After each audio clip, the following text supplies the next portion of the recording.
Chance the Rapper was the first notable black man to call Tory Lanez out on behalf of Megan Thee Stallion, following fellow YCA artist No Name's public provocation towards black men. Chano then replied under his own tweet to also call out his and No Name's friend Malcolm London. Survivors in the young Chicago authors community had been in uproar about Malcolm since leftists rallied around London after he was again arrested at a protest. The loud media frenzy to get Malcolm London out of jail again was grimly ironic given the completely silent follow-up from these same parties after he was outed by even more rape survivors. Hollywood actress India Moore, Malcolm's new romantic partner, wasn't giving speeches in front of our city institutions anymore.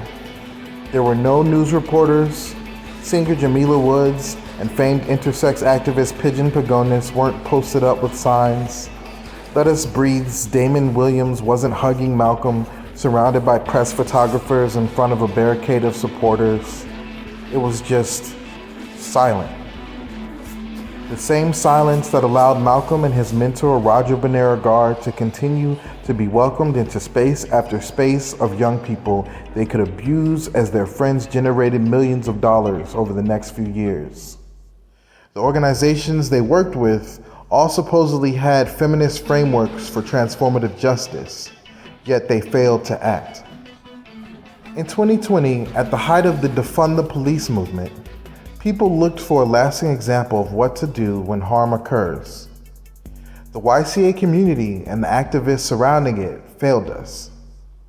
The Malcolm London accountability process was abandoned as folks such as No Name and educator Mariam Kaba, who led the process, continued to point fingers at cops and do panels about how much better their politics were than everyone else without solving their own problems.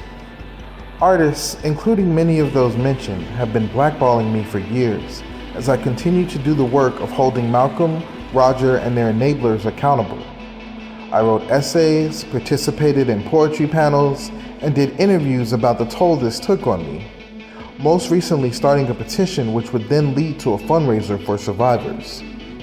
However, as the COVID pandemic raged on, I've been unable to engage folks in person for this cause. With my network inert and/or being rebuilt from scratch, the means of justice are elusive. Women have since given up entirely on the ideas of transformative or restorative justice. Defund the Police has reverted to kill all abusers, as online posts celebrate events such as Tory Lanez nearly being stabbed to death in jail. Meanwhile, Malcolm London is busy performing at Martin Luther King Jr. Day events and winning Emmys.